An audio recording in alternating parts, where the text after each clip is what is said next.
प्यारे बच्चों, तो आप देख रहे हैं मेरा चैनल कॉमर्स गुरु डीके झा। सबसे पहले आज हम जो लेकर आए हैं, कुछ फॉर्मूला लेकर आए हैं पार्टनरशिप का, जिस फॉर्मूला पर आप ढेर सारे सवाल बना सकते हैं। तो फॉर्मूला देखने से पहले अगर आप मेरा चैनल को सब्सक्राइब नहीं किए हैं तो सब्सक्राइब करें, लाइक करें और अपने कमेंट बॉक्स में लिखें कि अगर कोई प्रॉब्लम है, कोई सवाल में पार्टनरशिप से रिलेटेड कोई भी सवाल में प्रॉब्लम है तो उस सवाल को हम सॉल्व करेंगे। और तो देखिए, सबसे पहले आज हम पढ़ेंगे नया लाभ विभाजन अनुपात, न्यू प्रॉफिट शेयरिंग रेशियो।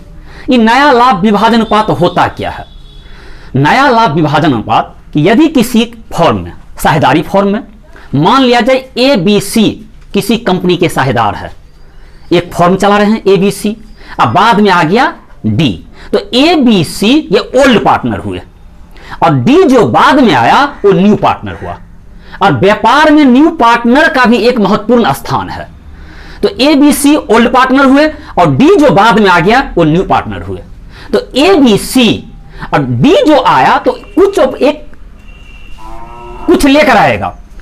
जब डी किसी साझेदारी फॉर्म में प्रवेश करेगा तो इसके लिए एक ए बी सी उसके सामने एक शर्त रखेगा कि भाई तुम क्या लेकर आ रहे हो, या तुम पूंजी लेकर आ रहे हो या तुम फिर गुडविल लेकर आ रहे हो।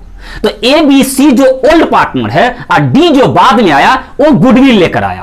तो वो गुडविल लेकर जो आया उस गुडविल में क्या करेगा, ए और बी सी आपस में बांटेगा। ए बी सी क्या करेगा, आपस में बांटेगा और तब वो डी को क्या करेगा, अपने साझेदारी फॉर्म में प्रवेश करने की अनुमति देगा और लाभ और हिस्सा में उसे भी अधिकार मिलेगा। लाभ और हानि में प्रॉफिट, जो भी प्रॉफिट होगा साझेदारी फॉर्म का, उसमें डी को भी दिया जाएगा। तो सबसे पहले हम पढ़ते हैं नया लाभ विभाजन अनुपात, न्यू प्रॉफिट शेयरिंग रेशियो। आखिर होता क्या है नया लाभ विभाजन अनुपात, होता क्या है, परिभाषा समझिए। मान लिया जाए किसी भी साझेदारी फॉर्म में भविष्य के लाभों को जब नया साझेदार और पुराना साझेदार आपस में मिलकर बांटते हैं तो उसे हम नया लाभ विभाजन अनुपात कहते हैं।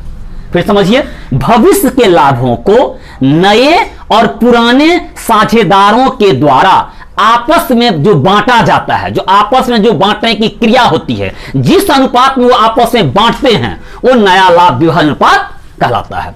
अब नया लाभ विभाजन अनुपात का जो फॉर्मूला क्या होता है, old ratio minus sacrificing ratio, यानी कि पुराना अनुपात माइनस त्याग अनुपात। यह फॉर्मूला बहुत ही इंपॉर्टेंट है, जिसमें आगे हम सवाल बना सकते हैं कि नया लाभ विभाजन अनुपात, न्यू प्रॉफिट शेयरिंग रेशियो का जो फॉर्मूला होता है old ratio minus sacrificing ratio. अब मेरा सेकंड जो टॉपिक है वो है त्याग अनुपात, त्याग करना। अब त्याग अनुपात क्या है? तो त्याग अनुपात जो है कि मान लिया जाए ए बी सी किसी फॉर्म के साझेदार हैं, डी बाद में आए तो डी हुआ new partner, A B C old partner. तो ए बी सी, तो डी जब फॉर्म में गुडविल लेकर आएंगे, ख्याति लेकर आएगा, तो ए बी सी यानी कि पुराने साझेदार जिस अनुपात में ख्याति का बंटवारा करेगा अपने तेनों में, यानी कि पुराने साझेदारों के द्वारा ख्याति का बंटवारा जिस अनुपात में किया जाएगा उसी अनुपात से क्या करेगा, वो डी के लिए अपने हिस्से की राशि का त्याग करेगा, वो त्याग अनुपात कहलाता है।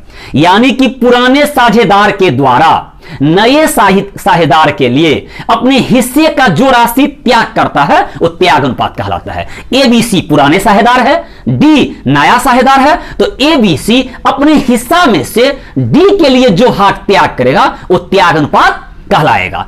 किस अनुपात में त्याग करेगा, किस अनुपात में? तो जिस अनुपात में वो गुडविल का हिस्सा लिया होगा ए बी सी, उसी अनुपात में वो डी के लिए क्या करता है, उतना ही राशि का वो त्याग करता है, वो त्याग अनुपात कहलाता है। और त्याग अनुपात का जो में फॉर्मूला होता है old ratio minus new ratio, यानी कि पुराना अनुपात माइनस नया अनुपात।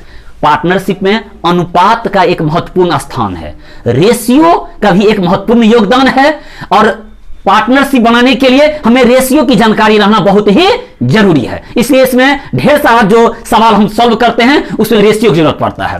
तो old ratio minus new ratio व त्याग अनुपात, इस पर भी आप ढेर सारा सवाल बना सकते हैं। थर्ड नंबर पर जो है लाभ प्राप्ति अनुपात गेनिंग रेशियो, ये कब जरूरत पड़ता है? यह पड़ता है जब कोई साझेदार रिटायर करता है या जब किसी साझेदार की मृत्यु हो जाती है। तो मान लिया जाए ए बी सी किसी फर्म के साझेदार हैं और सी रिटायर कर गए। ए बी सी किसी फर्म के साझेदार हैं जो लाभ और हानि का बंटवारा करते हैं। सी किसी फर्म से रिटायर हो गए या सी की मृत्यु हो गई, तो सी का जो हिस्सा जो था वो अब हिस्सा किसको मिलेगा? ए और बी को मिलेगा, जिससे क्या होगा? ए और बी के लाभ में वृद्धि होगा, इंक्रीज होगा पहले की अपेक्षा। सी के रिटायर होने पर या सी के मृत्यु होने पर ए बी के लाभ में जो वृद्धि हुआ, ए बी के जो प्रॉफिट में जो इंक्रीज हुआ, वही इंक्रीज वही प्रॉफिट लाभ प्राप्ति अनुपात कहलाता है, गेनिंग रेशियो कहलाता है। हम परिभाषा तौर पर लिख सकते हैं, जब किसी साझेदारी फर्म में जब कोई साझेदार रिटायर करता है या जब किसी साझेदार की मृत्यु होती है तो शेष बचे साझेदारों को उनके लाभ में वृद्धि होती है, क्योंकि जो साझेदार रिटायर किए हैं या जो साझेदार की मृत्यु हुई है उनका जो हिस्सा था वो हिस्सा बाकी साझेदारों के हिस्सा में बढ़ोतरी करेगा। वो जो बढ़ोतरी हुआ, वो जो वृद्धि हुआ, वही वृद्धि लाभ प्राप्ति अनुपात कहलाता है।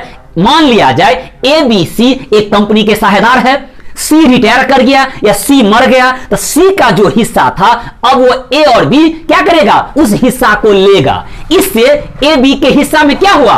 वृद्धि हुआ, इंक्रीज हुआ। यही इंक्रीज लाभ प्राप्ति अनुपात कहलाता है, यही लाभ प्राप्ति अनुपात कहलाता है गेनिंग रेशियो। अब फॉर्मूला होता है new ratio minus old ratio, यानी कि त्याग अनुपात का अपोजिट है। ये होता है ओल्ड माइनस न्यू और ये हो गया न्यू माइनस ओल्ड। तो ये तीन फॉर्मूला पर हम पार्टनरशिप का ढेर सारा सवाल बना सकते हैं। हम फिर नेक्स्ट वीडियो में मिलेंगे कि रिवॉल्यूशन अकाउंट का जो कॉन्सेप्ट देंगे तो आप तीनों फॉर्मूला को आप देख लीजिए, तीनों फॉर्मूला और तीनों का जो हम परिभाषा जो बताए हैं इस पर आप ढेर सारा सवाल को आप सॉल्व कर सकते हैं। Thank you.